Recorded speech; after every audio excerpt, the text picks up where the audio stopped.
Viral video में दारोगा राममोहन बीच सड़क ई रिक्शा चालक को पीटते दिखाई दे रहा है। बताया जा रहा है कि अस्पताल रोड पर सवारी भरने से नाराज दारोगा ने ई रिक्शा चालक की पिटाई कर दी। पीड़ित रिक्शा चालक ने एसपी से गुहार लगाई है। आप तस्वीरें देखिए, खाकी वर्दीधारी हैं जिन्हें गुस्सा आ गया इस बात पर कि रिक्शा चालक सवारियां बीच सड़क पर भर रहा था। उसे प्यार से समझाने की बजाय ये पुलिस वाला तो सड़क पर ही इंसाफ करने की ठान बैठा और जमकर ई रिक्शा चालक की पिटाई लगा दी।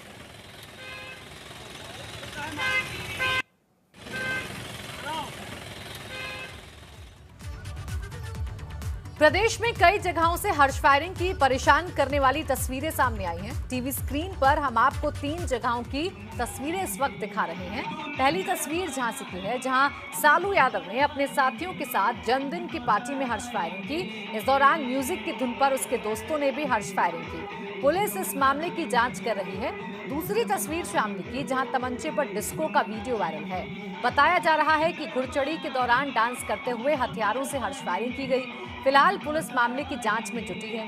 तीसरी तस्वीर अमरोहा की है, जहां ग्राम प्रधान की जीत की खुशी में एक शख्स ने अवैध तमंचे से हर्ष फायरिंग की, जिसका वीडियो सोशल मीडिया पर वायरल हो रहा है। जिसके बाद पुलिस ने कुछ ही घंटों में युवक को तमंचे सहित गिरफ्तार कर लिया। मामला लतीफपुर का। और ये देखिए, सबसे पहले हम आपको झांसी की तस्वीरें आपके टेलीविजन स्क्रीन पर दिखा रहे हैं। झांसी में आप देख सकते हैं किस तरीके से हथियार लहराए जा रहे हैं, किस तरीके से हर्ष फायरिंग की जा रही है। बार बार सुप्रीम कोर्ट के आदेश को ताक पर रखा जा रहा है और नियमों की धज्जियां उड़ाई जा रही हैं। सवाल ये है कि जब हर्ष फायरिंग पर पाबंदी है तो फिर क्यों लोगों के अंदर डर नहीं है, फिर क्यों लोग मानने को तैयार नहीं है, नियमों का पालन करने को तैयार नहीं है। ये झांसी की तस्वीरें हैं, जहां एक जन्मदिन की पार्टी हो रही थी, एक बर्थडे पार्टी हो रही थी और इस बर्थडे पार्टी में आप देखिए कैसे हथियार लहराए जा रहे हैं, हर्ष फायरिंग। और मशहूर शायर मुनव्वर राणा के बेटे तबरेज राणा पर रायबरेली में हमला किया गया। अज्ञात हमलावरों ने तबरेज पर त्रिपुला इलाके के पेट्रोल पंप के पास गोलियां चलाई, जिसमें वो बाल बाल बच गए। सूचना के बाद मौके पर पुलिस के आला अधिकारी पहुंचे और जांच में जुट गए हैं। अभी तक हमलावरों की पहचान नहीं हो पाई है। पुलिस मामले की जांच के लिए आसपास लगे सीसीटीवी कैमरों की फुटेज तलाश रही है। वो यहाँ पर बहरहाल पेट्रोल डलवाने आया, आने के बाद उसके ऊपर जो है वो 2 गोलियां चलाई गई।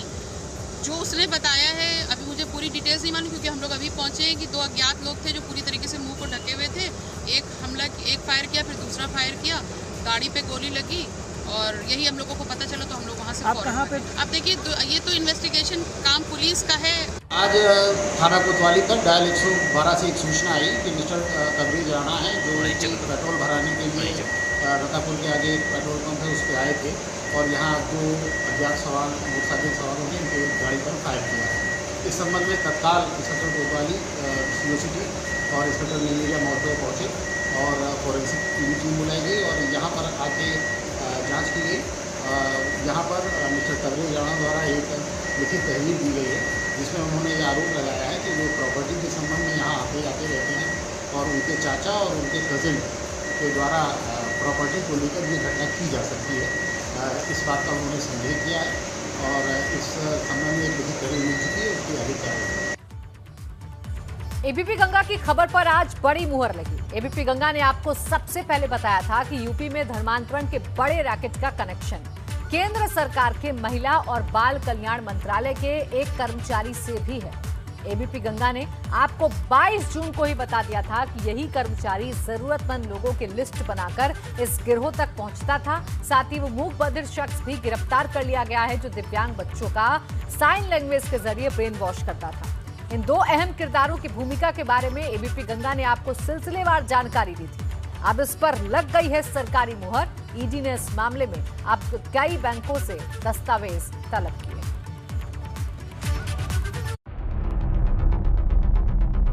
कन्वर्जन सर्टिफिकेट है जो मिला, उसमें हमारे बेटे का नाम बदल करके अब्दुल कादिर कर दिया गया। मेरा भाई सेक्टर 14 स्कूल में पढ़ता था, जहाँ पे डम एंड डेफ की जो सोसाइटी स्कूल है उसमें, जहाँ से उसका धर्म परिवर्तन कराया गया है। हमारा बच्चा स्कूल में गया, स्कूल से आगे नोएडा डेफ सिक्योरिटी में गया, नोएडा डेफ सिक्योरिटी से मुसलमानों में गया। जितने भी बच्चे नोएडा डेफ सोसाइटी से ज्वाइन हुए, वो सब बच्चों का ही धर्मांतरण हुआ है।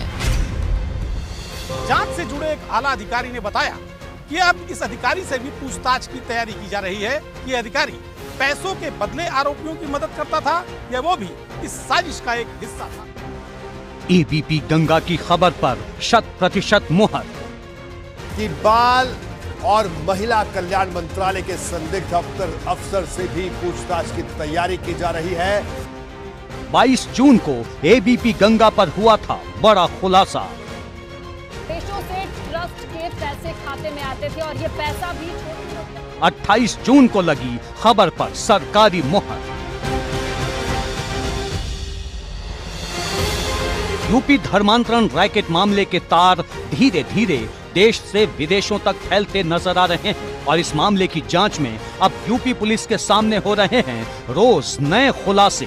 खुलासा ये है कि इस मामले में काजी जहांगीर की पोल खुल गई है और उसके जरिए जारी किए गए सर्टिफिकेट्स भी जांच के दायरे में आ गए हैं, क्योंकि खुलासा ये हुआ है कि काजी जहांगीर के सामने दिव्यांग बच्चों को समझाने के लिए बाकायदा दूसरा शख्स रहता था और जरूरतमंद लोगों की लिस्ट बाल कल्याण मंत्रालय का एक कर्मचारी मुहैया कराता था।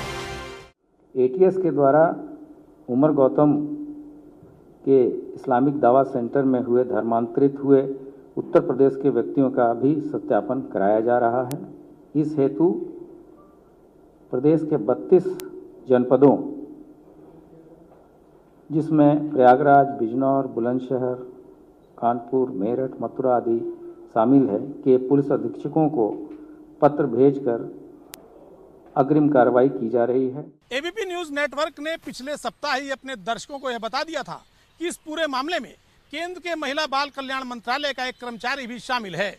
साथ ही गूंगे बहरे बच्चों को समझाने वाला काजी जहांगीर नहीं बल्कि कोई और ही है। एबीपी न्यूज की इस खबर पर आज लगी है सरकारी मोहर।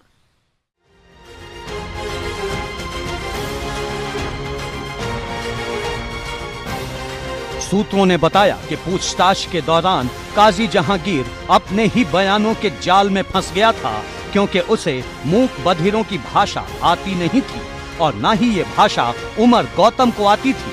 लिहाजा पूछताछ में उन्हें उन लोगों के बारे में बताना ही पड़ा जो इस मामले में उन्हें सहयोग कर रहे थे। शुरुआती जांच के बाद तथ्य मिलने पर पुलिस ने इस मामले में 3 और लोगों को गिरफ्तार कर लिया। जनवरी 2010 से 14 जून 2021 तक इस्लामिक दावा सेंटर के खाते में कुल 1,82,83,910 रुपए खाते में आए हैं।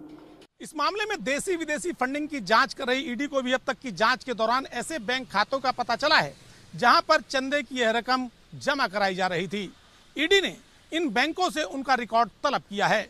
साथ ही जांच एजेंसियों के रडार पर कुछ और संगठनों के पदाधिकारी भी हैं जिन्हें पूछताछ के बाद आने वाले दिनों में गिरफ्तार किया जा सकता है। और गाजियाबाद बुजुर्ग पिटाई मामले में ट्विटर समेत 9 के खिलाफ एफआईआर दर्ज कराई गई थी, जिसमें 2 लोगों ने आज लोनी बॉर्डर थाने में अपना बयान दर्ज कराया। पुलिस ने करीब 3 घंटे तक दोनों से जानकारी जुटाई। इनके नाम मोहम्मद जुबैर और सबा नकवी हैं। दोनों डिजिटल मीडिया के पत्रकार बताए जा रहे हैं। एसपी देहात ने कहा कि दोनों को दोबारा भी बुलाया जा सकता है। आज जुबैर और मिस सबा नकवी आए थे। इन लोग को पूछताछ के लिए बुलाया गया था, नोटिस इनको दिया गया था। उसके बाद इन्होंने पूछताछ में जो भी हमें चीज़ें पूछनी थी वो इनसे हमने पूछी हैं और बाकी इसमें अगर आगे जो भी है हम स्टेटमेंट्स को सबको रिव्यू करेंगे जो इनके द्वारा दिए गए हैं और उस स्टेटमेंट के आधार पर जो भी आगे की अग्रिम आवश्यक कार्रवाई है वो की जाएगी। 2022 से पहले पश्चिमी यूपी की नब्ज टटोलने के लिए भाजपा प्रदेश प्रभारी राधा मोहन सिंह मेरठ पहुंचे। वेस्ट यूपी के दौरे के दौरान उन्होंने गाजियाबाद में संगठन के पदाधिकारियों के साथ बैठक की। इसके बाद वो मेरठ पहुंचे। यहां भी उन्होंने प्रदेश के सह संगठन मंत्री के साथ मिलकर पदाधिकारियों की बैठक की। ये गोपनीय बैठक कई घंटे तक चली, जिसमें आगामी चुनाव को लेकर रणनीति बनी और कार्यकर्ताओं को जीत के गुरु मंत्र दिए गए। भारतीय जनता पार्टी संपूर्ण देश के अंदर 23 जून को जो हमारे संस्थापक जनसंघ के अध्यक्ष रहे श्यामा प्रसाद मुखर्जी जी, उनका बलिदान दिवस था, उसको स्मृति दिवस के रूप में हम मना रहे हैं। और 6 जुलाई जो जन्मदिन है, उस दिन तक हम पूरे देश में अपने कार्यकर्ताओं को, जनप्रतिनिधियों को इस बात के लिए प्रेरित कर रहे हैं कि हमारा बूथ कोरोना मुक्त हो ही, लेकिन साथ साथ प्लास्टिक मुक्त भी हो और पर्यावरण युक्त हो। तो ये अभियान पूरे देश में चला है। जिला पंचायत अध्यक्ष चुनाव में सपा के उम्मीदवारों के नामांकन को लेकर सपा का एक प्रतिनिधि मंडल राज्य निर्वाचन आयोग पहुंचा। सपा के प्रदेश अध्यक्ष नरेश उत्तम पटेल ने राज्य निर्वाचन आयोग से नामांकन में धांधली किए जाने का आरोप लगाया। साथ ही जिला पंचायत अध्यक्ष चुनाव में गड़बड़ी किए जाने की आशंका भी जाहिर की है। सपा प्रदेश अध्यक्ष नरेश उत्तम पटेल ने भाजपा पर नामांकन के दौरान धांधली करने का आरोप लगाया। मुजफ्फरनगर में रालोद, सपा, आसपा और कांग्रेस सहित विपक्षी दलों ने जिला कलेक्ट्रेट पर धरना प्रदर्शन किया। आरोप है कि जिला पंचायत अध्यक्ष पद के चुनाव के लिए जिला प्रशासन पर सत्तारूढ़ पार्टी के दबाव में काम कर रहा है। विपक्षी पार्टी के कार्यकर्ताओं और जिला पंचायत सदस्यों के खिलाफ मुकदमा दर्ज किया जा रहा है। बदले की भावना से काम किया जा रहा है।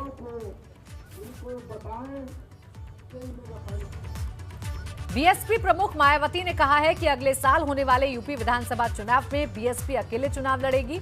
उन्होंने कहा कि बीजेपी अब समाजवादी पार्टी की शैली अपना रही है। मायावती ने अपने कार्यकर्ताओं से चुनाव में तैयारी में जुटने की अपील करते हुए बीएसपी को सत्ता में लाने की कोशिश में जुटने का आह्वान किया। जिला पंचायत अध्यक्ष के चुनाव पर मायावती ने कहा कि बीएसपी अपने प्रत्याशी नहीं उतार रही।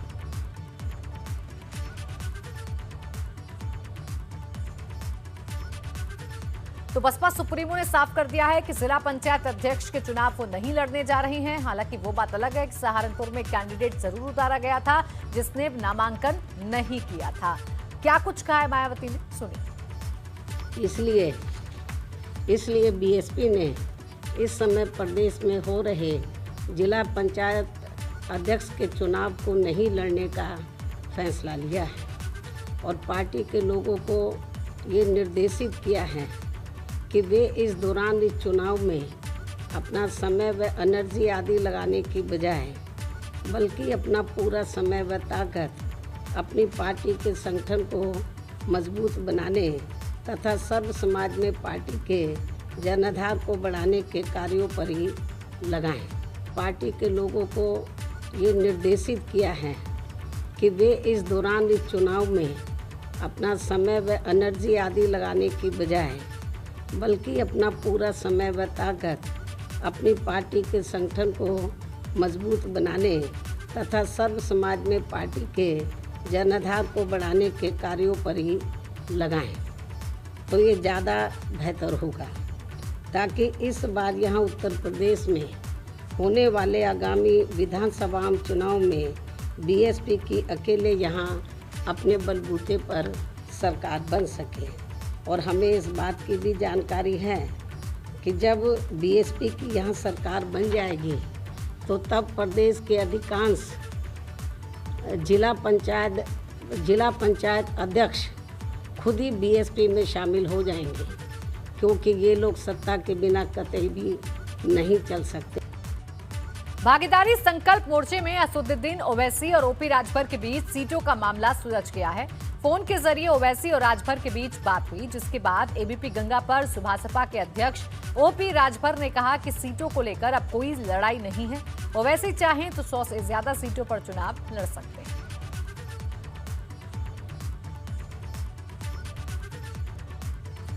और इस वक्त एक बड़ी खबर मिल रही है। लखनऊ एयरपोर्ट पर एक संदिग्ध महिला मिली है। संदिग्ध महिला को देख सीआईएसएफ ने उससे पूछताछ की है। महिला अपना परिचय देने से बचती दिखी। कड़ाई से पूछताछ के बाद भी महिला कुछ नहीं बोल रही है। काफी देर तक महिला से पूछा गया, उसके बाद महिला ने अपना परिचय दिया है। महिला के मुताबिक उसका पति जम्मू एयरफोर्स में तैनात है। महिला से अलग रहता है उसका पति। सीआईएसएफ ने पूछताछ के बाद महिला को सरोजनी नगर पुलिस के सुपुर्द कर दिया है। तो लखनऊ एयरपोर्ट पर एक संदिग्ध महिला मिली है। संदिग्ध महिला से सीआईएसएफ ने जब पूछताछ की, उसका परिचय जानने की कोशिश की, ये जानने की कोशिश की कि महिला कौन है, तो ये महिला अपना परिचय देने से बचती नजर आई। काफी देर तक जब पूछा गया और जब कड़ाई से सीआईएसएफ ने पूछा तब जाकर महिला ने अपना परिचय दिया और बताया कि जो उसका पति है वो जम्मू एयरफोर्स में काम करता है, लेकिन महिला से अलग रहता है। संतुष्टि नहीं हुई सीआईएसएफ को जवाब से, जिसके बाद उसे सरोजनी नगर पुलिस के सुपुर्द कर दिया गया है। अब पुलिस उससे पूछताछ करेगी और पता लगाने की कोशिश करेगी कि ये महिला दरअसल है कौन। ये बड़ी खबर लखनऊ से आपको बता रहे हैं। लखनऊ एयरपोर्ट पर संदिग्ध महिला हिरासत में ली गई है। संदिग्ध महिला को पकड़ा गया है। सीआईएसएफ ने महिला को सरोजनी नगर पुलिस को सौंप दिया है। विवेक त्रिपाठी मेरे सहयोगी जुड़ गए। विवेक, क्या जानकारी मिल रही है, कौन है ये महिला और फिलहाल पुलिस क्या कदम उठा रही है? जी देखिए, अभी ये महिला मिली है और इसके बारे में जानकारी नहीं मिल पा रही है। पुलिस वाले जो सीआईएसएफ की वहां पर सिक्योरिटी रहती है एयरपोर्ट पर, तो वो उनसे पूछताछ कर रही है कि आखिर वो महिला क्यों आई थी वहां पे और क्यों एंटर किया उसने एयरपोर्ट पे, किस मंशा से किया। क्योंकि राष्ट्रपति इस समय शहर में है और सारी संवेदनशीलता, और एयरपोर्ट पर इसके पहले जम्मू में हमला भी हो चुका है, ड्रोन से हमला हो चुका है और यहाँ पर एयरपोर्ट पर सिक्योरिटी बढ़ा दी गई थी। उसके बाद जिस तरह से ये महिला गई है वहां पर, अंदर उसने एंट्री ली है फर्जी नाम बता के, तो ये जांच की जा रही है कि आखिर क्या उसकी वजह हो सकती है और ये महिला कौन है। उसके जो रिकॉर्ड हैं वो सारे खंगाले जा रहे हैं। जैसा भी उसने खुफिया एजेंसियों को बताया है कि उसका नाम, उसने कुछ नाम बताया है, उसने कुछ डॉक्यूमेंट दिए हैं, लेकिन उसका वेरिफिकेशन के लिए जो स्थानीय पुलिस है वहां से संपर्क किया जा रहा है। अभी चूंकि ये बेहद गोपनीय मामला है, ये बता नहीं पा रहे हैं अधिकारी, ये बताना नहीं चाहते हैं कि किस तरह की वो महिला है और कहाँ से है या उसकी मंशा क्या थी। तो ये सारी चीजें ऐसी हैं कि इंटेलिजेंस एजेंसीज और जो सीआईएसएफ है, बिल्कुल इसीलिए उनसे पूछताछ की जा रही है और जैसे ही कुछ पता चलेगा वैसे ही इसका खुलासा भी किया जाएगा। फिलहाल बहुत शुक्रिया आपका विवेक तमाम जानकारी की। बड़ी खबर प्रयागराज से मिल रही है, जहां यूपी के बिजली उपभोक्ताओं से जुड़ी खबर है। सूबे में 8 जुलाई तक बिजली की कीमतें नहीं बढ़ेंगी। हाईकोर्ट ने बिजली की दरें बदलने के प्रस्ताव पर रोक लगा दी है। ये अहम जानकारी इस वक्त मिल रही है, यानी 8 जुलाई तक लोगों को राहत मिलेगी। बिजली की दरें में कोई बदलाव नहीं होगा। हाईकोर्ट ने यूपी राज्य विद्युत नियामक आयोग से इसको लेकर जवाब भी मांगा है। टैरिफ में बदलाव के प्रस्ताव में नियमों की अनदेखी पर जवाब तलब हाईकोर्ट की तरफ से किया गया है। तो ये अहम खबर इस वक्त आपको बता रहे हैं, यूपी में नहीं बढ़ेगी बिजली की कीमत।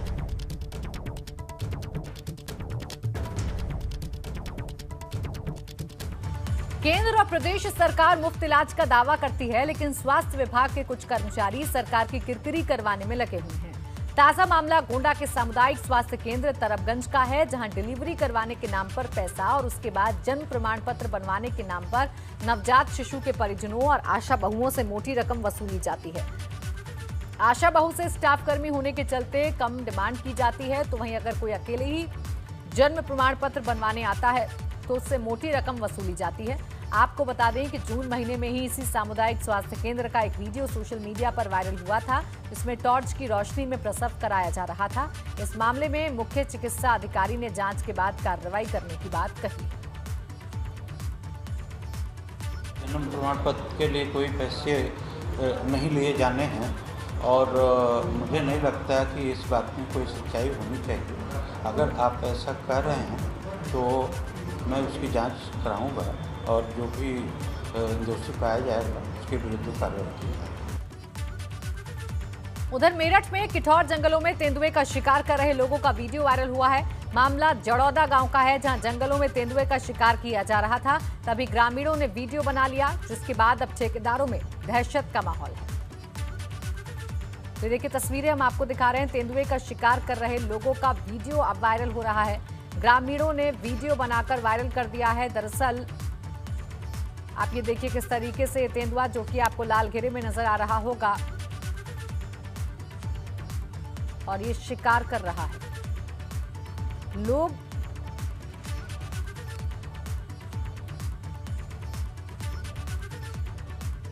तेंदुए का ये वीडियो वायरल हो रहा है। किठौर का ये वीडियो बताया जा रहा है। ग्रामीणों ने वीडियो बनाया है और इसे वायरल कर दिया है।